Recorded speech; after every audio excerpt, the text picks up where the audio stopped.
Next, after triangle law and parallelogram law, next law is polygon law of vector addition.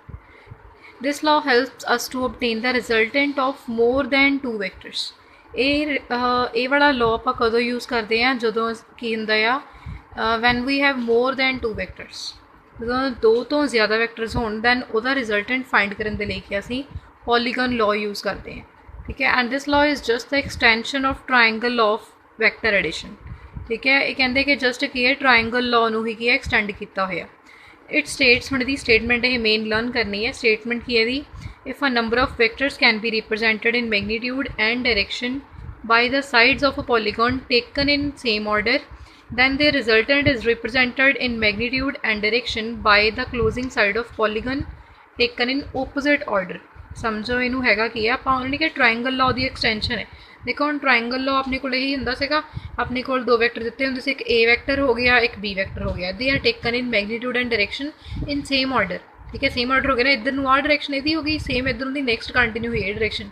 Then कहते हैं resultant की होंदा सीगा इन magnitude and direction but in opposite order, क्योंकि देखो resultant किद्दां होना चाहिए सी, अगर अपने को इहदी डायरेक्शन इधर नूं आ, बी वैक्टर की इधर नूं डायरेक्शन, दैन रिजल्टेंट की इधर नूं चाहिए सी, बट रिजल्टेंट की है इन ओपोजिट ऑर्डर होंदी है डायरेक्शन, ठीक है। वो सेम ऑर्डर च नहीं होंदा।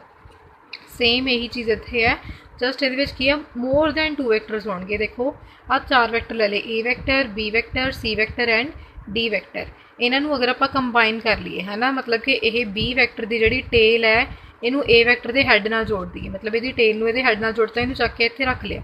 देखो आ चीज़ बन जूगी ए वैक्टर, दैन बी वैक्टर इत्थे आ गया। उस तो बाद सी वैक्टर की टेल नू बी वैक्टर के हैड नाल जोड़ दी, मतलब इनू चक के इत्थे नाल इदां कंबाइन कर दिया। देखो इदां सी वैक्टर नू बी वैक्टर नाल कंबाइन करता इत्थे। उस तो बाद किहड़ा रह गया डी, आ डी नू चक के की है इहदे नाल इत्थे कंबाइन करता, डी वैक्टर नू सी वैक्टर दे हैड नाल उहदी टेल नू ज्वाइन कर देना है। तो आ चीज़ बन जूगी D vector.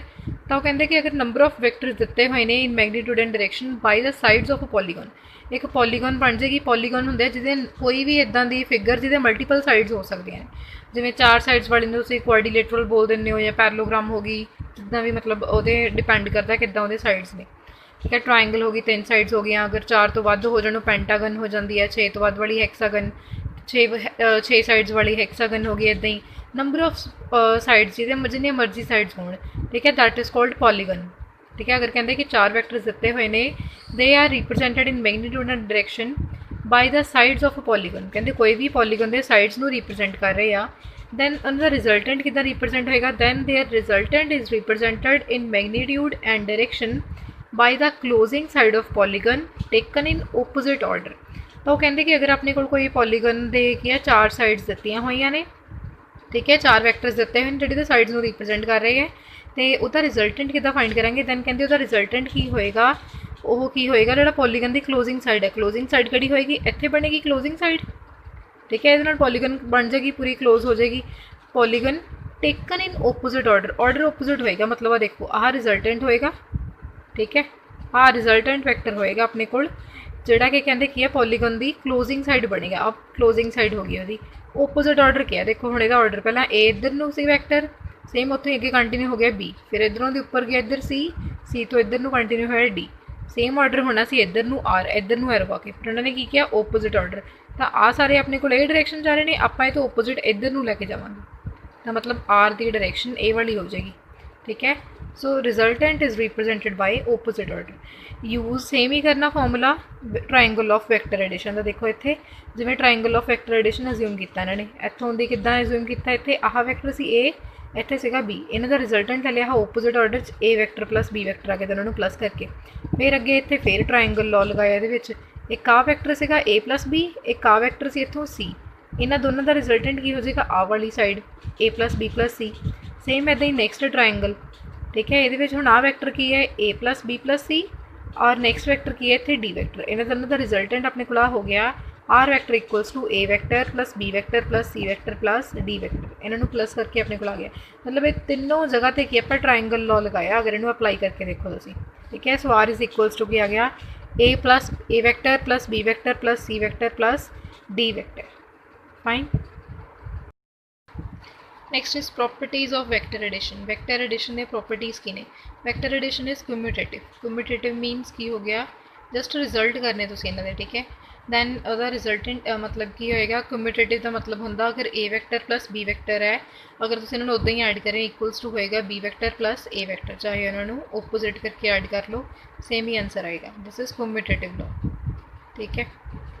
So next vector addition is associative means की होएगा A vector plus B vector अगर इन्हें दोनों पहला ऐड कर दो फिर करो ऐड सी वैक्टर प्लस सी वो सेम ही आंसर है कहते जो तुम ऐड करते हो बी प्लस सी पहला ऐड करते हो फिर वो ऐड करते हो A vector means A vector plus B vector plus C vector equals to A vector plus B vector plus C vector ठीक है। ये हो गया एसोसिएटिविटी।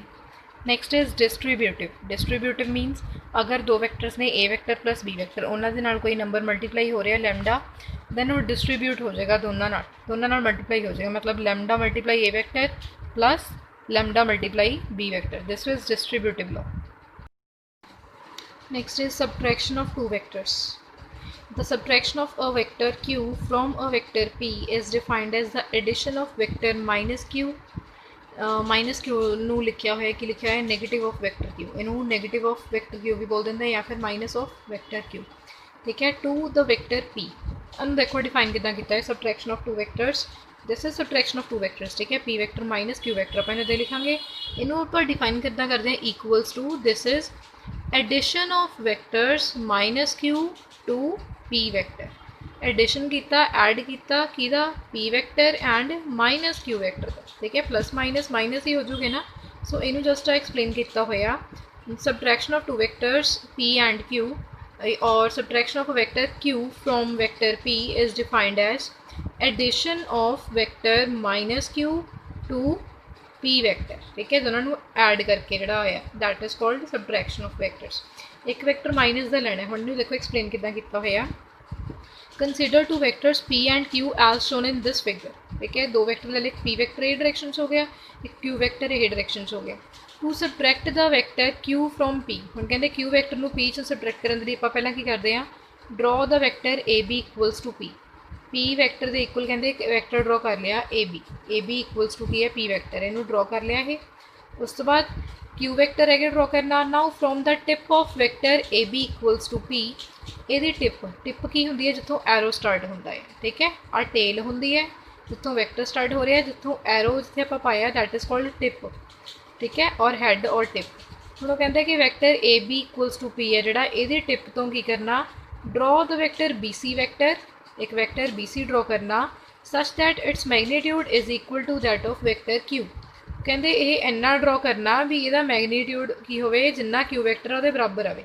मतलब कि क्यू वैक्टर के बराबर कहते बी तो एक वैक्टर ड्रॉ करना B C vector but it is directed in opposite direction पर कहते उसकी डायरेक्शन की होनी चाहिए ओपोजिट होनी चाहिए ठीक है। देखो आ सी क्यू वैक्टर जिन्ना क्यू वैक्टर जिन्नी ये लेंथ है वो बराबर कहते बी वैक्टर तो एक वैक्टर ड्रॉ कर लिया बी सी वैक्टर ठीक है कहते बट होना की चाहिए डायरेक्शन ओपोजिट होनी चाहिए क्यू की डायरेक्शन उपर नूं है बी यदी डायरेक्शन की होएगी नीचे डायरेक्शन ओपोजिट लैनी है हुण कोई भी वैक्टर है जिहदी डायरेक्शन आप चेंज कर ली जे अपने को आह सीगा क्यू वैक्टर ठीक है अगर आप हुण इहदी डायरेक्शन चेंज करती इहदी जगह आप नीचे ले आए तो यह की बन जूगा अपने को माइनस ऑफ क्यू वैक्टर ठीक है साइन चेंज हो जूगा वो ठीक है माइनस का बन जू नैगेटिव बन जूगा क्योंकि डायरेक्शन वो चेंज हो गई है सेम इदा इतने होया क्यू वैक्टर की डायरेक्शन आ सी इधर नूं नीचे नूं बनाता आप डायरेक्शन चेंज करती so this is minus of Q vector ठीक है।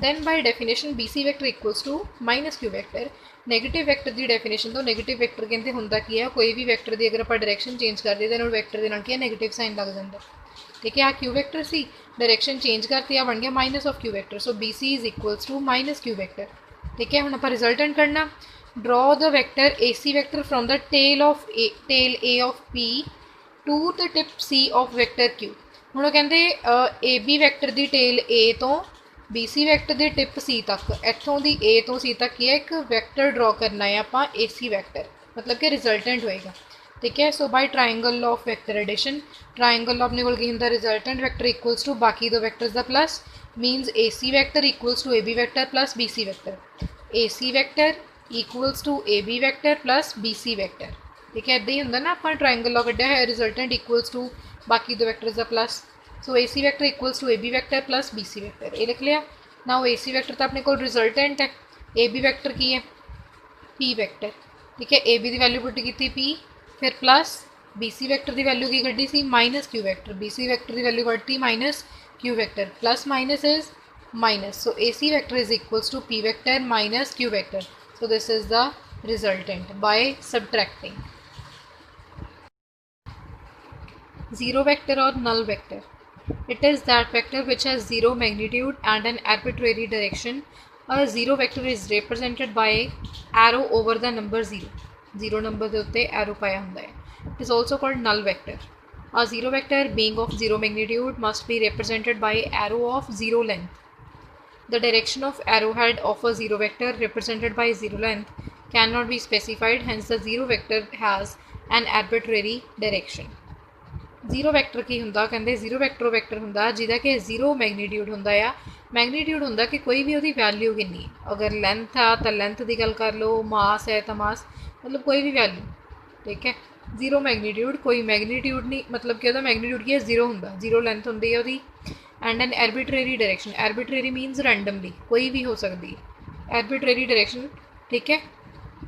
यह रिप्रजेंट किद्दां हुंदा है, जीरो के उत्ते की है एरो पा के, इनू की है नल वैक्टर भी बोल देंगे, कहते एरो ये की है जीरो लेंथ हुंदा है, ठीक है। जीरो मैगनीट्यूड अगर होवे जीरो वैक्टर का तो कहते कि उन्होंने रिप्रजेंट किद्दां कीता जांदा है arrow of zero length.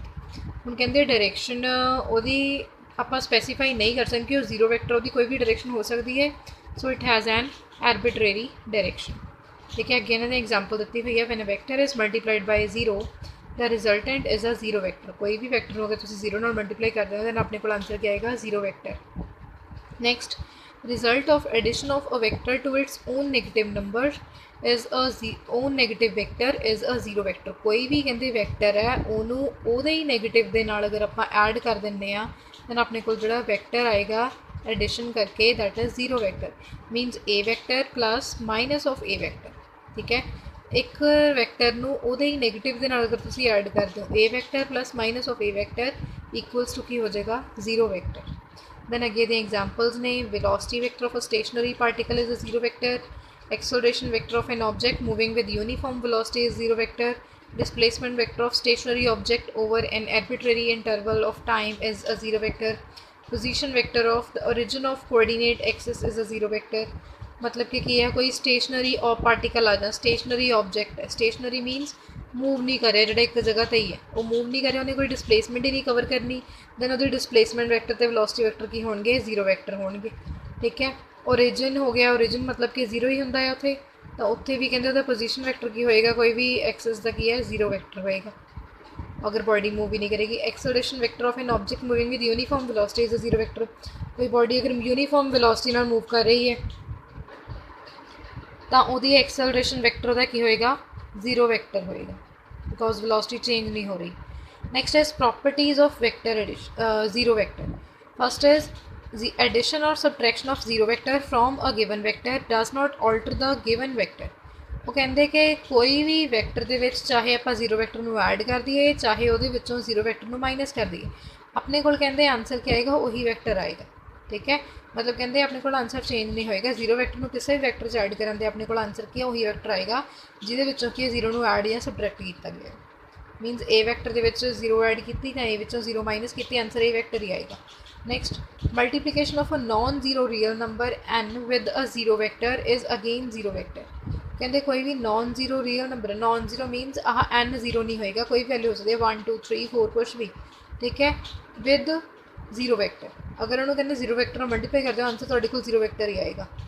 Next, if n1 and n2 are two different non zero real numbers where n1 is not equals to n2, then the relations n1 a vector equals to n2 b vector can hold only if both a vector and b vector are zero vectors and are not parallel or anti-parallel।